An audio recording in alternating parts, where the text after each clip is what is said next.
नमस्कार दोस्तों। मैं मेनका बाकड़ी आप सभी का स्वागत करती हूँ। हम लोग अभी पढ़ रहे हैं माइंड पावर, विचार शक्ति। ये पुस्तक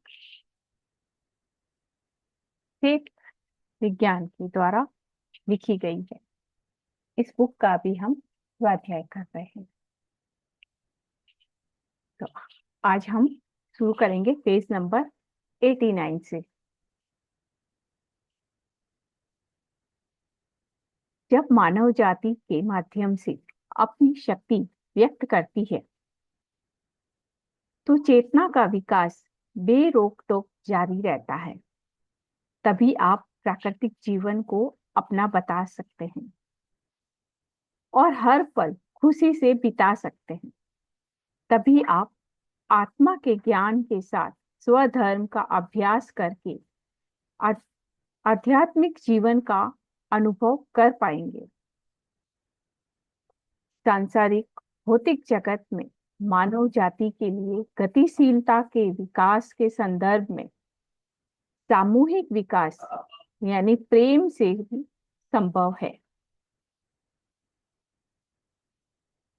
धरती पर दंड के नाम पर मानव जाति को जंगली जानवर मानकर प्रकृति से दूर जेल में बंद कर देना बहुत बुरा है। बीमारी के नाम पर अस्पतालों में कुचला जाना तो और भी बुरा है। किसी व्यक्ति को मौत की सजा देने के लिए आपकी अदालतें सबसे खराब है। यहाँ तक कि आपके धर्म भी आपको आपकी प्रामाणिक भावनाओं से बांधते हैं। आप भगवान से अधिक शैतान से डरते हैं और उस उसे शैतान कहा जाता है क्योंकि इसके लिए ईश्वर नहीं होता। प्रत्येक कार्य को पाप और पुण्य के रूप में चित्रित किया गया है। हर चीज अच्छे और बुरे में बांट दी गई है। कोई भी चीज अच्छी नहीं है, कोई भी चीज बुरी नहीं है। जो है प्रकृति ने जिसे जैसा बनाया है वो वैसा है। वो अपनी ही खूबसूरती में है। हम बहुत अपने माइंड से ऐसे विचार कर लेते हैं कि ये अच्छा है, ये बुरा है, ये सही है, ये गलत है। हमें ऐसा नहीं करना चाहिए। प्रकृति जिस तरह का माहौल बना रही है या हमें दिखा रही है उसे पूरे साक्षी भाव से स्वीकार करना चाहिए। ये हमारे लिए जरूरी है कि हम उसमें किसी भी तरह का कोई इंटरफेयर नहीं करें, उसे देखें, जानें। सभी मानव जाति के लिए एक व्यापक दृष्टिकोण अपनाने के लिए आध्यात्मिक क्रांति को बढ़ाना चाहिए। और इसके लिए हम है कि हम ध्यान सीख रहे हैं और ध्यान सिखा भी रहे हैं। ध्यान सिखाना इसीलिए जरूरी कहा गया है। बिना आध्यात्मिकता के यहाँ शांति आना थोड़ा मुश्किल है। असंभव नहीं है बट मुश्किल है। तो ध्यान सिखाना, लोगों में शांति फैलाना, ये बहुत जरूरी है। जब आप चिंतित महसूस करते हैं तो शरीर अपनी प्राकृतिक स्वास्थ्य सुरक्षा खो देता है। शरीर में तुरंत खुद को ठीक करने की शक्ति होती है। ये हम देखते हैं, जानते हैं और समझते भी हैं कि शरीर में एक शक्ति है हमारे अंदर जो इस शरीर को बना रहा है। कैसे, किसने बनाया इस शरीर को? इसके अपने अंदर की शक्ति ने ही इसे बनाया है। परमात्मा शक्ति से जुड़ के, उस एनर्जी से जुड़ के इसने अपने शरीर को बनाया है। अंदर दिन प्रतिदिन जैसे हमारी एज बड़ी होती है उसके अनुसार इसमें कोशिकाएं भी बनती है, बिगड़ती है। हमें नहीं पता ना हमारे शरीर के किस अंग को क्या जरूरत है, लेकिन हमारे अंदर की शक्ति को ये पता होता है कि हमारे किस अंग को क्या जरूरत है। और वो वैसा ही हमें निर्देश भी देता है कि हम ऐसा फूड लें, और वो इस तरह की कोशिकाओं का निर्माण करे और जिस अंग को जैसा जरूरत है वैसा वो वहां भेजे। और कहाँ किस टिश्यू को रिपेयर करना है उस शक्ति को पता है। तो हमारे अंदर में एक शक्ति है जो हम शरीर को ठीक कर सकती है, लेकिन हम अभी तक उससे अवगत नहीं थे। अगर अब हम जान गए हैं तो हमें अपने शरीर को खुद को ही समय देना चाहिए कि वो हमारे शरीर को ठीक करे। कभी भी इसके लिए चिंतित नहीं होना चाहिए। प्रत्येक मनुष्य को अपने जीवन को सर्वोपरि समझना चाहिए। अन्य जीवों की वृद्धि को भी दिव्य माना जा सकता है।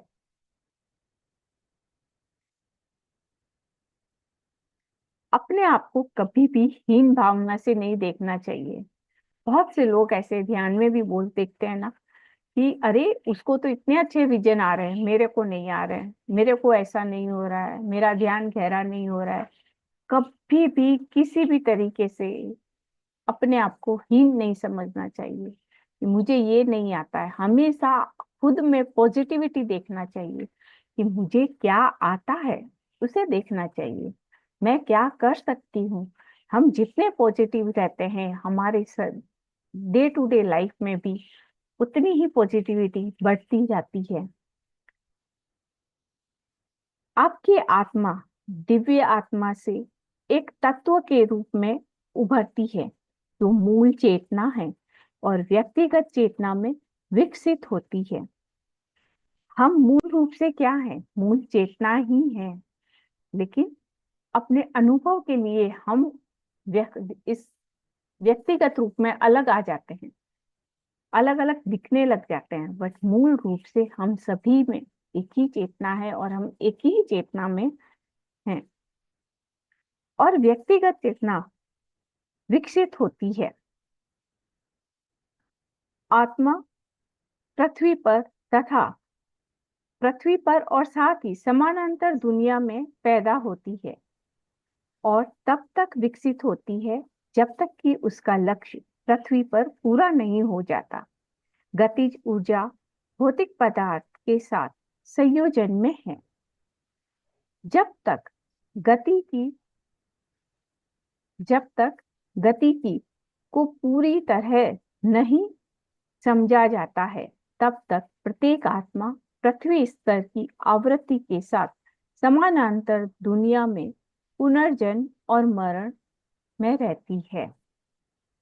तो हमारी इस गति है जो जन्म लेने की और मरने की, इस गति को हमें समझना चाहिए कि हम क्यों जन्म ले रहे हैं। हम ले रहे हैं, हमने अभी तक बहुत सारे जन्म लिए और हमारे जन्म का कारण भी है। हमें इसे जानना चाहिए, तभी हम ये आने और जाने के भाव में रुक सकते हैं। जब तक हम इसे नहीं जानेंगे और खासकर मृत्यु को जब तक हम नहीं जानेंगे और सचेत मृत्यु नहीं करते हैं तब तक हमारा आवागमन चलता रहता है। एक इलेक्ट्रॉन सहित पृथ्वी पर सब कुछ गतिज ऊर्जा से भरा है।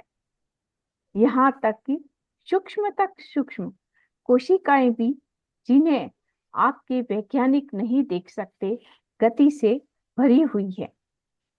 जीवन आनंदमय हो जाता है जब आध्यात्मिक जीवन और भौतिक जीवन दोनों मिलकर जीवन के अनुभव बनाते हैं। एक तो हम ध्यान में ऊर्जा को महसूस करते हैं। ये इसका कोई वैज्ञानिक प्रमाण नहीं है, साइंटिस्ट इसको अभी तक नहीं खोज सके हैं, लेकिन हम इसे महसूस करते हैं। हमारे ऋषि मुनियों ने भी इसे महसूस किया है ध्यान में ऊर्जा को, और उन्होंने इस पे ऊर्जा विज्ञान का जैसे लिखा भी है। तो हमारी हर छोटी से छोटी कोशिका में ऊर्जा का प्रवाह निरंतर होता है। जीवन आनंदमय हो जाता है। कब हो जाता है? जब हमारा आध्यात्मिक जीवन और भौतिक जीवन दोनों मिलकर जीवन के अनुभव बनाते हैं। जब हम ये भौतिक जीवन पूरा सजगता से जिए कि हमें किस तरह से कर्म करना है, हमें कैसे बोलना है, है किसके सामने बोलना है और कब नहीं बोलना है। जब इतनी सजगता से ये भौतिक जीवन हम सजगता से जीते हैं तो हमारा जीवन आनंदमय बन जाता है। ब्रह्मांड में कहीं भी कोई शक्ति नहीं है जो आपको आतंकित कर सकती है और आपके जीवन को भ्रमित कर सकती है। आपका शरीर सुस्त और कमजोर हो जाता है जब आपको लगता है कि आपका जीवन पेज नंबर 90 पे आ गए हैं। आपके जीवन का कोई अर्थ या उद्देश्य नहीं है, तब रोग संक्रामित होते हैं। कब, है ना, अपने आप को कभी भी, इसके लिए कहते हैं, सुस्त या कमजोर नहीं मानना चाहिए। कभी भी किसी भी तरह के कोई नेगेटिव विचार नहीं आना चाहिए। इसके लिए हमेशा अवेयर रहना चाहिए। कभी भी कोई नेगेटिव आता है विचार कि अरे मैं ये नहीं कर सकती हूँ, इमीडिएटली उस पे अपने पॉजिटिविटी के विचार जो हम कर सकते हैं वैसा हमें लेके आना चाहिए। अपनी नेगेटिविटी को दूर करना चाहिए। कोई भी नेगेटिविटी छोटी हमारे अंदर रहती है ना, तो वो फिर धीरे धीरे बड़ी हो जाती है, किसी रोग का रूप ले लेती है। तो हमें नेगेटिविटी से हमेशा दूर रहना चाहिए। अपने आप को नहीं आता है तो ठीक है, मैं सीख लूंगी या मैं कर लूंगी, समय के साथ में धीरे धीरे सीख जाऊंगी, मैं इसे कोशिश करके कर सकती हूँ, ऐसा विचार लेके आना चाहिए। शरीर को बीमारियों से बचाने के लिए कोई नियम नहीं है। कभी कभी शरीर अपने भीतर समायोजित करने के लिए कुछ बीमारियों को संक्रमित और ठीक कर देता है। चलिए, कुछ बीमारियों को संक्रमित और ठीक कर देता है। ऐसा है बुखार। बुखार आपके स्वास्थ्य में सुधार करता है। जब तक आप मृत्यु को न्योता नहीं देते, द्वार पर मृत्यु निष्फल है। शरीर में, ये कितनी अच्छी बात कही है, जब तक आप मृत्यु को न्योता नहीं देते, द्वार पर मृत्यु निष्फल है। मृत्यु को हम ही स्वीकार करते हैं। और कुछ लोग यहाँ मृत्यु का न्योता नहीं देता मतलब अपने स्वास्थ्य के प्रति हम सजग नहीं होते हैं, और स्वास्थ्य से परेशान होके बहुत से लोग कहते हैं नहीं हमें अब नहीं जीना, मैं बहुत परेशान हूँ। और कुछ लोग ऐसे बीमारी से भी ऐसे हो जाते हैं कि नहीं, ये बीमार इतना हो रही हूँ तो मैं मर जाऊंगी इसमें। ऐसे विचारों से भी हम मृत्यु को न्योता दे देते हैं। हमें अपनी बीमारी से लड़ना, हमारे शरीर में वो शक्ति है जो लड़ सकती है, बस उसके प्रति सजग होना, ये अपने माइंड पे, अपने विचारों पे काम करना, ये बहुत जरूरी है कि हम अपने विचार से अपनी हर बीमारी को ठीक कर सकते हैं। अपने लिए अफर्मेशन करके हम ठीक कर सकते हैं। तो मृत्यु को न्योता हम देते हैं। शरीर में वायरस आपकी इच्छा शक्ति को प्रभावित नहीं कर सकते। प्रकृति भी आपके स्वास्थ्य की रक्षा करने में अपनी भूमिका निभाती है। प्रकृति आपके स्वास्थ्य का ख्याल रखती है और उसमें सुधार करती है। जब प्रजातियों का स्वास्थ्य स्वस्थ होता है तो पृथ्वी का शरीर भी स्वस्थ होता रहता है। ये कि प्रकृति में जाना, पत्री जी ने तो कहा है कि प्रकृति में ध्यान, तो हमें प्रतिदिन, क्यों, हमारा ये शरीर कहाँ से बन के आया, ये प्रकृति के 5 तत्वों से ही बना है। और अगर हम प्रकृति में जाते हैं, सूर्य प्रकाश में बैठते हैं, जल नदियों के जो नेचुरल है उसके पास में, स्विमिंग पूल नहीं है इसमें, नेचुरल जो प्रकृति की नदियां तालाब है उसके नजदीक जाना, जो पेड़ पौधे हैं, जब हम वहां जाके बैठते हैं तो हम नेचुरली हील होने लगते हैं। इसके लिए पत्री जी ने कहा है प्रकृति का ध्यान करना चाहिए। यहाँ पे भी ये कहा जा रहा है कि हमें प्रकृति में जाना चाहिए। तो प्रकृति में अभी फूल फ्लावर थेरेपी भी बहुत अच्छा चल रहा है। हमारे नक्षत्र के अनुसार प्लांट होते हैं, हमें वैसे उन प्लांट्स के पास भी बैठना चाहिए, वो भी हमें हील करते हैं। हमारा इतना सुंदर साइंस है कि अगर हम अपने पुराने साइंस को जाने अपने आप को ठीक करने के लिए, तो हम नेचुरली ठीक हो सकते हैं। प्रकृति हमारे शरीर को ठीक कर सकती है। इसका वर्णन यहाँ पे भी दिया गया है। जब एक ही चीज का इतनी अलग अलग जगह से वर्णन आता है तो उस पे विश्वास करना चाहिए और उसे अपने जीवन में अपनाना भी चाहिए। त्रिआयामी समधरातल यानी 3 डाइमेंशनल प्लेन, ये जो है धरती पर जो कुछ भी बनाया जा रहा है उसका स्रोत आंतरिक दुनिया में है। चेतना में ऊर्जा और ऊर्जा से भौतिक पदार्थ में स्विच करने की प्रकृति में विद्युत, चुंबकीय और गतिज ऊर्जा कम हो जाती है और प्रकाश भौतिक पदार्थ से उच्चतम ऊर्जा आवृत्ति से त्रिआयामी समधरातल के बराबर आवृत्ति में परिवर्तित हो जाता है।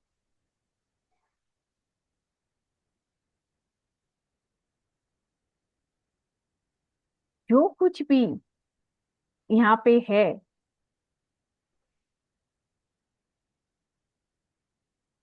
जो कुछ भी हमारे अंदर विचार चलते हैं, वो विचार से ही हमारी सृष्टि बनती है। यहाँ पे भी यही कहा जा रहा है। जैसा हमारा विचार होता है, हम जैसा सोचते हैं अपनी आंतरिक दुनिया में, वैसा ही वो ऊर्जा हम बाहर प्रवाहित करते हैं और वही ऊर्जा, हमारी जो ऊर्जा है, वही स्विच होके प्रकृति में फिर से हमारे पास लौट के आती है।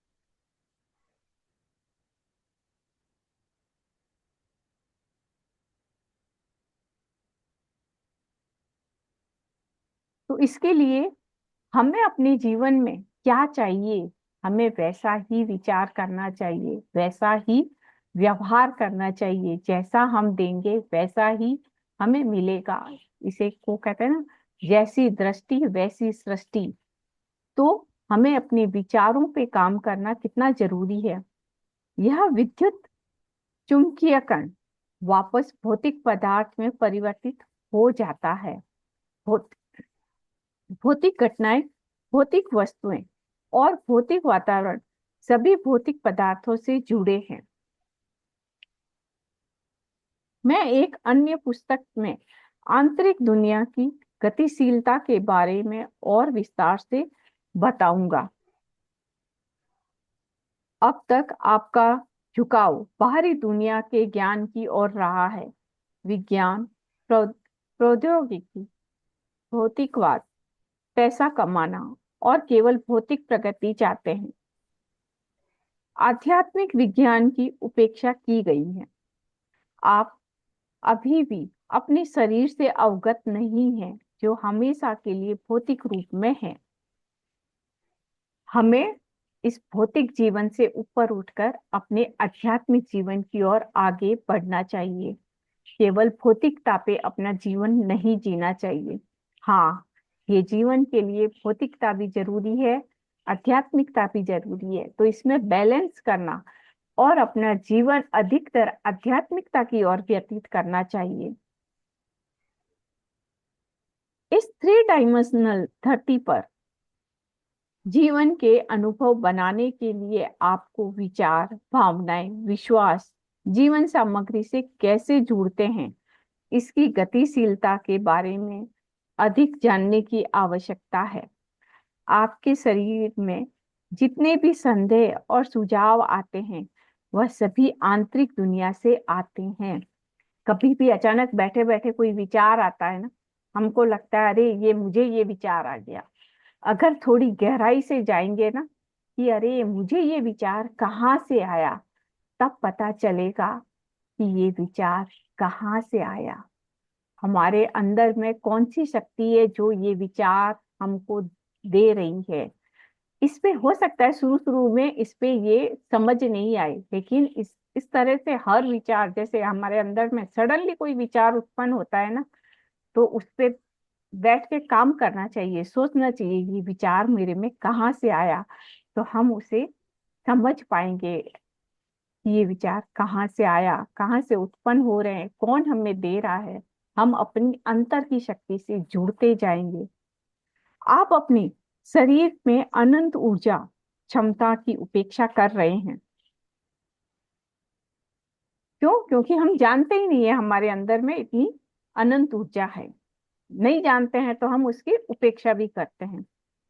अपने शरीर में ऊर्जा के स्तर और आवृत्ति को न बढ़ाकर आप अपनी कल्पना को भविष्य में आगे पीछे यात्रा करने की प्रक्रिया नहीं दे रहे हैं।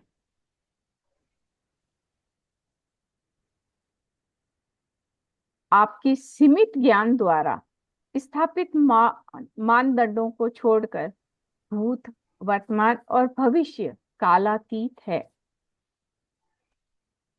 यह अनंत ऊर्जा का अवतार है। तो हमें अपने लिमिटेशन से बाहर आना है। हमने अपने बहुत सारी लिमिटेशन बना रखी है, बहुत सारी अवधारणाएं बना रखी है। नहीं, ऐसा नहीं करेंगे तो पाप लगेगा, ऐसा नहीं करेंगे तो वो निराश हो जाएगा, ऐसा करने से वो खुश हो जाएंगे। कितनी अलग अलग धारणाएं में हम बंधे हैं। तो ऐसी धारणाओं से हमें बाहर आना है। हमने अपने आप को बहुत लिमिटेशन में बांध रखा है। हम अपनी अनंतता को जानते ही नहीं है कि हमारे अंदर में क्या शक्ति है, क्या पावर है। तो आज हम यहाँ तक ही करते हैं। इसके बारे में अगर किसी को कुछ पूछना है या किसी को कुछ बोलना है तो वो भी बोल सकते हैं।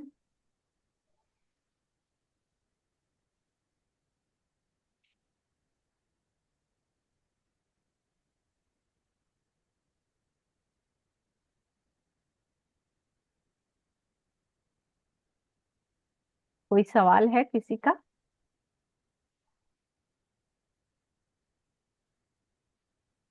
अपने आप को। आत्मवंदन में आत्मवंदन, यस।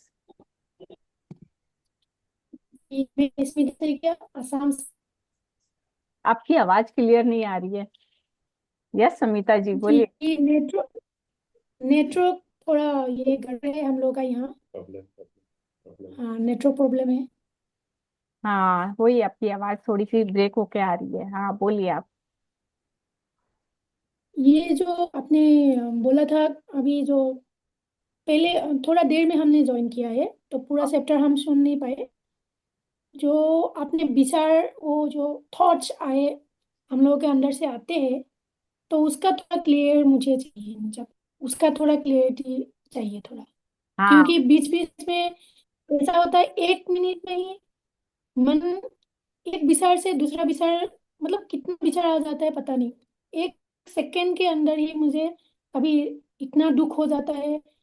थोड़ा टाइम ऐसा मोड़ लो तो मतलब अच्छा भी लग जाता है। तो थोड़ा फ्रिक्शन होता है, उसका मुझे थोड़ा क्लियरिटी चाहिए। हाँ, मैं आपका सवाल है जो मुख्य तौर से समझ गई, हालांकि आपकी आवाज थोड़ी ब्रेक होके आ रही। हम कि आपका सवाल जी यही जी है जी। ना कि 1 मिनट में हमारे अंदर में इतने विचार आते हैं, तो हम अपने विचारों को कैसे देखना। हाँ, एक होते हैं जी मन के विचार। वो जो हमारे चित्त में जितनी धारणाएं हैं वो घूमती रहती है। एक तो वो है जो हमारे साथ में जैसा हमने आज का दिन व्यतीत किया, जो हमें करना है, कुछ होता है, ये विचार हमारे अंदर घूमते रहते हैं। एक होता है कि सडनली उन विचारों के बीच में एक विचार ऐसा अचानक से आता है कि मुझे ये करना है अभी। तो मतलब बहुत बार ऐसा होता है कि मैं इसके बारे में सोच भी नहीं रही थी, इसके बारे में कुछ कर भी नहीं रही थी, लेकिन फिर भी कभी कभी ऐसा आता है कि हाँ, इसको फोन करना है। अचानक से आता है कि कोई कोई पर्सन एकदम अचानक से याद आता है कि अरे इसको बात करनी है। तो उस समय में वो विचार जो अचानक आता है ना, उसको पकड़ना, कि हम उसके बारे में सोच भी नहीं रहे हैं, वैसा कुछ कार्य भी नहीं कर रहे हैं, ऐसा एक विचार आता है। जब हम उस विचार को पकड़ते हैं और उस पे काम करते हैं ना, तो समझ में आता है। फिर अपने आप से ही पूछना, ये विचार मेरे को कहाँ से आया, ये विचार मेरे को किसने दिया। तो आपको समझ में आएगा अंदर से, अपने अंदर में बार बार ऐसे आंख बंद करके अपने अंदर से जुड़ेंगे ना, तो हमें अंदर की शक्ति का पता चलेगा। उसमें हम अपने अंदर में कनेक्ट होते हैं। और जो इस समय में आपको आया वो आपको करना भी चाहिए। अचानक जो आता है उसको करना भी चाहिए, और जितना आप उसको करते जाएंगे, उस विचार को फॉलो करते जाएंगे ना, आपको वैसे विचार कर आते जाएंगे। इसे हम एक तरह से इंट्यूशंस बोल सकते हैं, कि वो चीज हमें और आती जाती है जब हम उसको फॉलो करने लगते हैं, जब हम उसको पकड़ने लगते हैं। तो इसके लिए जो विचार चलते रहते हैं, एक तो चित्त में, हमारे मन में पुराने विचार है या अभी के विचार है, हमको आज दिनचर्या के विचार भी हम करते रहते हैं, हाँ मुझे इसके बाद में ये करना है, ऐसा करना है। बट इससे हट के कुछ अलग से कोई व्यक्ति आपको अचानक से याद आएगा, या अचानक से कोई करने के लिए आपको आएगा कि हाँ तुम ये करो। तो उस पे विचार करना चाहिए कि ये मुझे कहाँ से आया। तो आप अपने अंदर की शक्ति से और हम जुड़ते जाते हैं। लेकिन उसके लिए टाइम ही नहीं होता है मैम, इतना दिन में ऐसा बहुत बार होता है। और हाँ सभी, और शायद किताबी थोड़ा एक लाइन ही पढ़ा तो किसी को फोन करने का मन होता है तो मैं झट से फोन ही लगा लेती हूँ। तो वो विचार जो आते हैं नहीं उसको ध्यान देने के लिए टाइम ही नहीं होता है।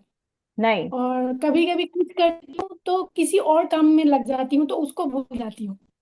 हाँ फिर बहुत टाइम के बाद याद आता है कि मैंने कुछ और करके रखा था। तो ऐसा बहुत होता है मेरे साथ, मतलब अक्सर होता ही रहता है, दिन भर कितनी बार होता है पता नहीं। हाँ, ये मन और भटका रहा है आपको। बहुत डिस्टर्बेंस है तो मुझे लगता है ये इंटेंशन नहीं है, मेरा बड़ी है। हाँ, ऐसा है जब हम हाँ। पढ़ने के लिए बैठते हैं ना, उस समय में हाँ एक पेंसिल और एक पैड अपने साथ में है, कोई भी छोटा लेटर पैड है, कोई भी ऐसा, या नोटबुक है, कुछ भी अपने साथ में हमेशा लेके बैठे।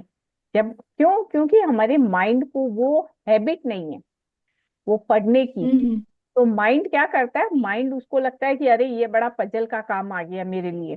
तो वो उस समय में आपको भटकाता रहेगा दूसरे। तो उस समय में जो भी माइंड हाँ आपको काम देता है ना, उसको नोटबुक में वहां लिख लो, और माइंड को कहो हाँ ठीक है मैंने नोट कर लिया, मैं ये बुक पढ़ूंगी, उसके बाद में ये काम करूंगी। तो धीरे धीरे देखना, ये माइंड आपको भटकाना बंद कर देगा। ये मेरा हाँ। अपना कभी कभी ऐसा होता है खुला तरीका रहता है और यूट्यूब सर्च करने लगते हैं, नहीं तो है। मिंत्रा सर्च करने लगते हैं। हाँ, तो वो फिर उस समय इतना में, टाइम चला गया, पढ़ाई खत्म यस, हो जाता है। हाँ, ये उस समय में मन भटकाता है। अगर अभी हम ये जैसे पढ़ भी रहे हैं ना, तो पढ़ते, बुक पढ़ते हैं, आप सुन रहे हो, सुनते सुनते भी आपको माइंड कहीं और खींच लेगा। हाँ फिर हाँ से हाँ, ये भी होता हमको लेके आना पड़ता है।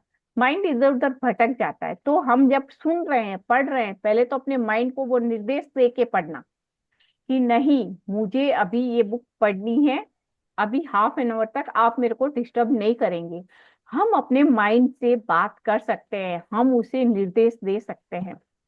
तो ऐसे माइंड को हम प्रोग्राम कर सकते हैं। यही है इस बुक में, कि अपने माइंड को प्रोग्राम करना, कि उसको बोलना कि नहीं, अभी ध्यान में भी विचार आते हैं ना, उस समय भी माइंड को बोलना अभी आप साइलेंट रहो, अभी मेरा ध्यान का समय है, आप हाफ एन आवर बाद में आना। और जब हम आंखें खोल के कुछ काम कर रहे हैं, बुक पढ़ रहे हैं, और कुछ ऐसा आ रहा है, माइंड बता रहा है आपको काम ना, नोटपैड में इमीडिएटली लिखो। हाँ, माइंड को कहो मैंने नोट कर लिया, पर मैं ये बुक पढ़ूंगी, उसके बाद में करूंगी। तो माइंड क्या होता है, फिर धीरे धीरे ये चीज कैच करने लग जाता है कि नहीं, अभी इसका पढ़ने का टाइम है, ये पढ़ेगी, ये बीच में डिस्टर्ब होएगी नहीं। तो आपको माइंड धीरे धीरे, आप देखोगे, डिस्टर्ब करना बंद कर देगा आपको। आपका स्थिर रहने लग जाएगा, शून्यता आने लग जाएगी। हम माइंड पे इसी तरह से काम कर सकते हैं। ठीक है मैम, मतलब जो भी विचार आए उसको लिख के रखना है। मतलब यूट्यूब सर्च करना है, किसी को बात करना है तो वो हाँ उसको लिखना है हाँ, उसको। शुरू शुरू हाँ में देखोगे आपकी लिस्ट बड़ी होगी, और धीरे धीरे आप हाँ देखते बहुत। जाओगी वो लिस्ट छोटी होती जाएगी। जब आप लिखने का काम शुरू कर लोगे ना, तो धीरे धीरे वो लिस्ट आपकी छोटी होती जाएगी। हम्म, ठीक है, ये आइडिया बहुत काम का है। Thank you. Thank you very much. आपने बड़ा अच्छा पॉइंट पकड़ा और उस पे सवाल किया। ये मेरा हर टाइम ये होता ही रहता है तो इसलिए ध्यान में भी मेरा मन कहाँ जाता है पता नहीं। हाँ, एक उस सेकंड समय लगता में है। इमीडिएटली माइंड को है ना एक अच्छा कमांड की जरूरत होती है। माइंड को हम जैसे थोड़ा स्ट्रिक्टली कमांड देते हैं ना, तो फिर माइंड थोड़ी देर से के लिए शांत हो जाएगा। फिर थोड़ी देर बाद में फिर से वो चंचल है ना, वो भी अपने नेचर से, तो फिर से वो आएगा। तो फिर से उसको शांत वैसे करते जाना, धीरे धीरे हम ऐसे काम करते जाते हैं तो माइंड शांत होने लगता है, फिर डिस्टर्ब नहीं करता है, कि उसको पता है कि नहीं, ये मेरा नहीं सुनेगी। यही होता है माइंड पावर। इसी तरह अपने माइंड को जैसे प्रोग्राम करना, जिसे हम कहते हैं ना, हम अपने जीवन की को खुद रच सकते हैं। यही होता है कि अपने माइंड को निर्देश देते जाना, उसकी बातों को इमीडिएटली फॉलो नहीं करना, माइंड की बात को इमीडिएटली फॉलो नहीं करना, उसको बोल देना हाँ ठीक है। अपने आप को माइंड से डिस्टर्ब नहीं होने देना चाहिए। हम ध्यान करें। अब हमारा समय हो गया है। Thank you friends. और अगर किसी का कुछ सवाल है तो वो करें, नहीं तो हम ध्यान में चलते हैं, फिर बाद में सवाल कर लेंगे लास्ट में।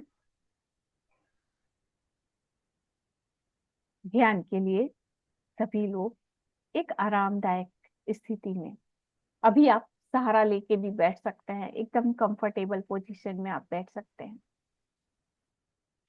अपने स्पेक्स को रिमूव कर लें, अपनी लेग को क्रॉस, अपने फिंगर्स को क्रॉस, और अपनी आंखों को बेहद कोमलता से बंद कर लें। पूरे दिन की दिनचर्या से खुद को रिलैक्स करें। लंबी गहरी सांस लें और उसे धीरे धीरे मुंह से एक्सहेल करें। 3 से 5 बार इस तरह सांस लेने से हमारा माइंड शांत हो जाता है, हमारी वैगस नर्वस एक्टिव हो जाती है।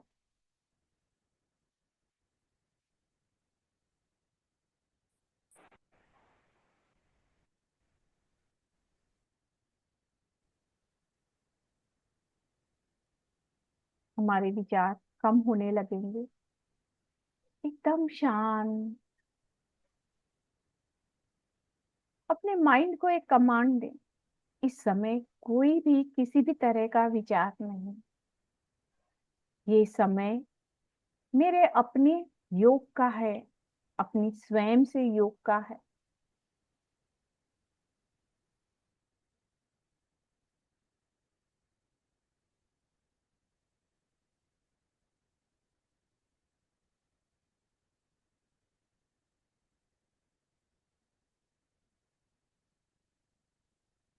और धीरे धीरे अपनी नेचुरल सांसों को महसूस करते जाएं।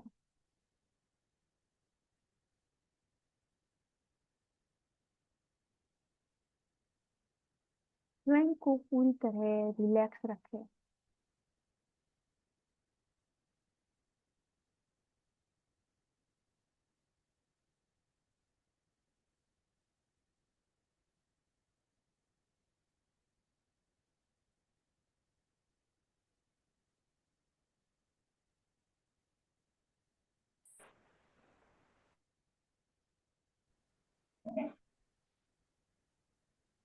और श्वास के साथ रहें, किसी भी तरह का कोई विचार नहीं।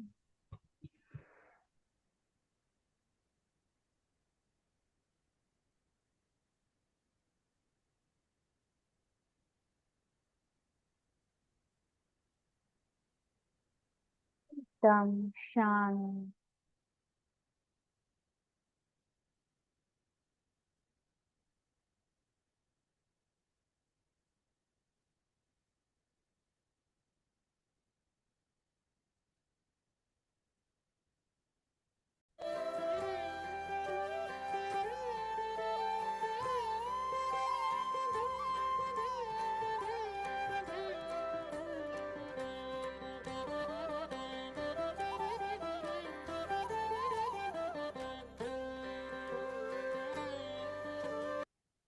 ये समय हमारा अपना है।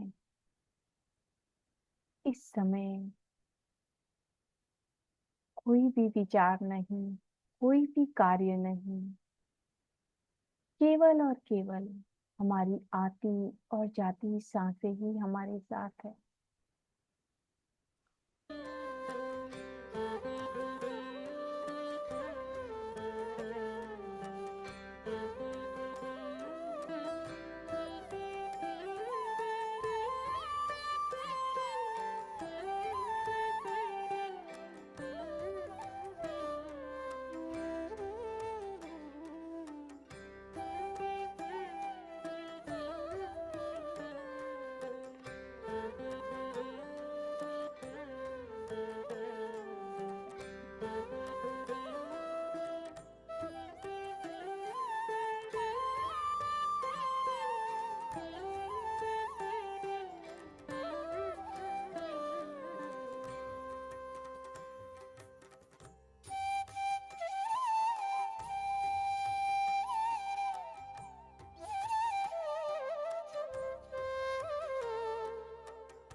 शांत और गहरी शांति में बैठे।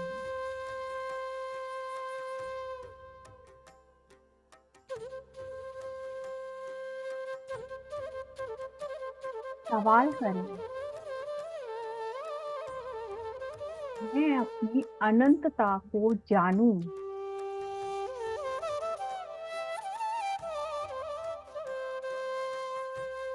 मैं किस तरह अनंत हूँ।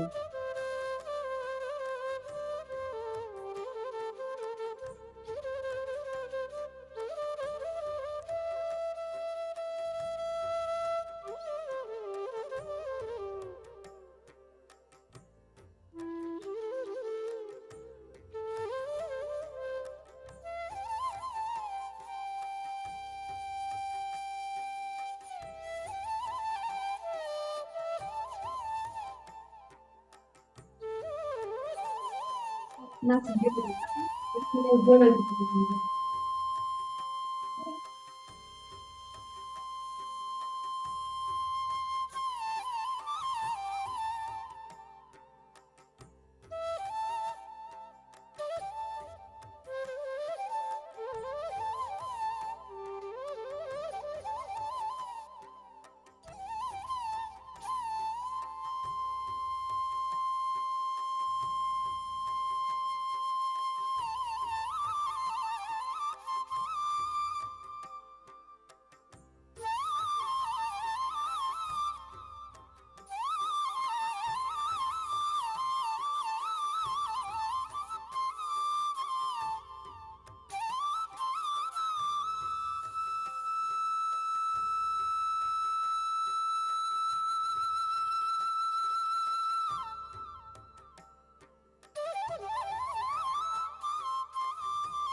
अपने विचार को, अपने मन को सशक्त बनाएं।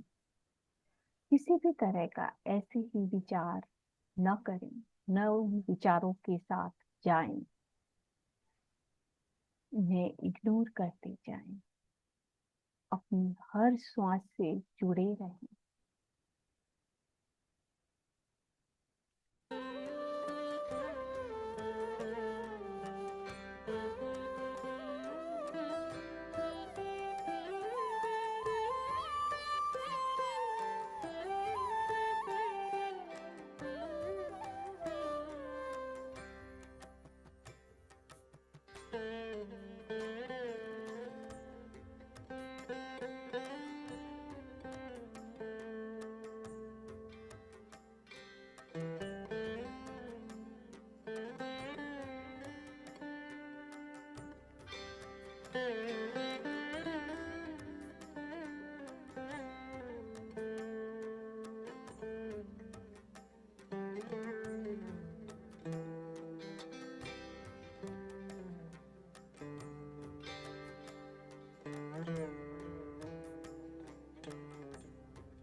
पूरी तरह से शांत और स्वयं के साथ।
Last 2 minutes more.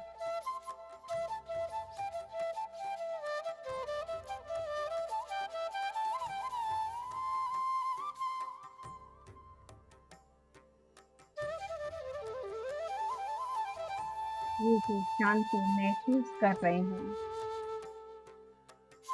उसे पूरी तरह से अपने हृदय स्थान पर महसूस करें।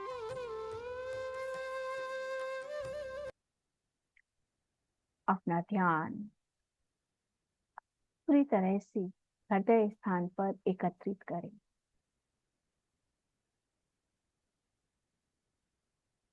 जो शांति इस समय हम महसूस कर रहे हैं, वही शांति हमारे घर के सभी सदस्य महसूस करें।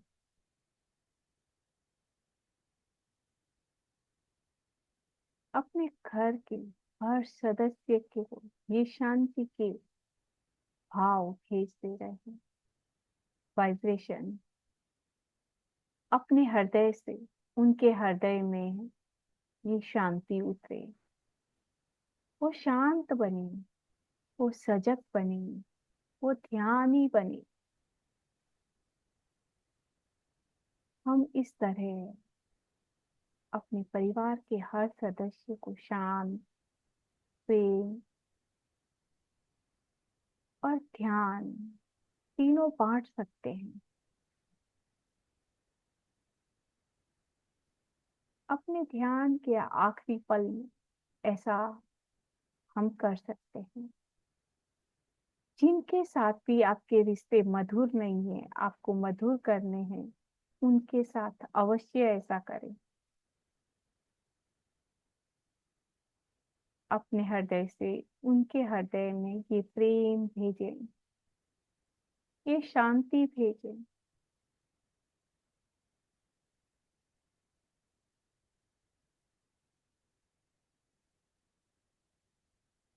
ऐसा करने से कुछ ही समय में हमारे सभी रिश्ते अच्छे हो जाते हैं, मधुर हो जाते हैं।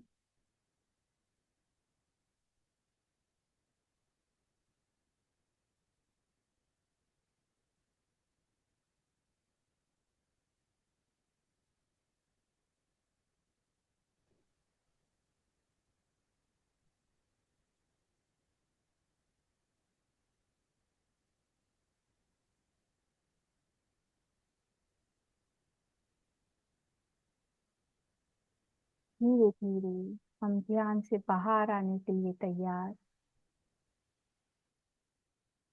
अपने आसपास के वातावरण के प्रति सजग बने।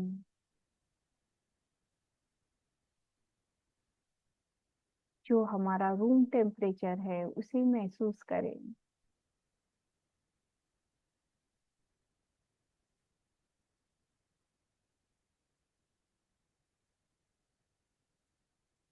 जिस स्थान पे आप बैठे हैं उसे महसूस करें।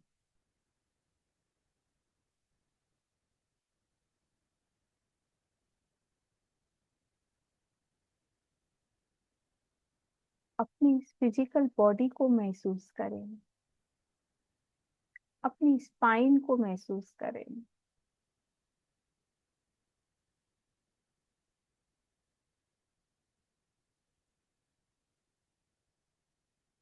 अपने हाथ और पैर को महसूस करें।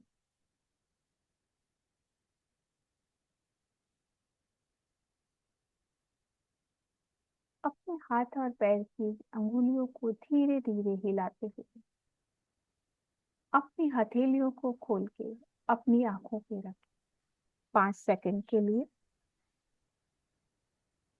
इन हथेलियों के बीच ही अपनी आंखों को खोलें। 5, 4, 3, 2, 1।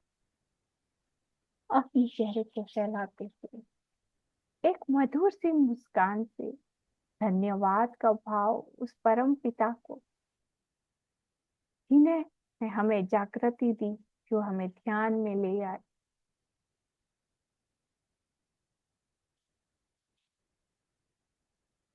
और एक प्रार्थना कि मैं प्रतिदिन ध्यान करूं, मेरा ध्यान और अच्छा और गहरा होता जाए।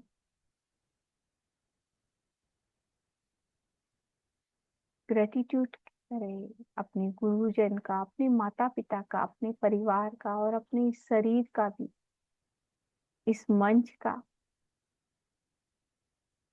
अपने गैजेट्स का जो इस समय हम इस्तेमाल कर रहे हैं, सभी के प्रति ग्रेटिट्यूड का भाव रहे हर पल ग्रेटिट्यूड में।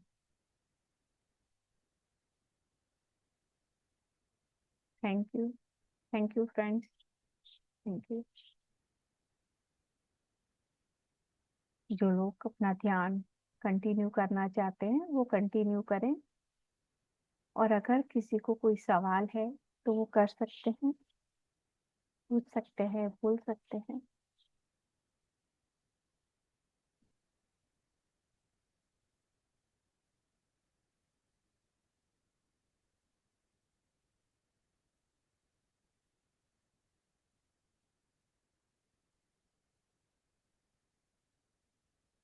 ठीक है, अगर किसी का कोई सवाल नहीं है तो हम मीटिंग एंड करते हैं।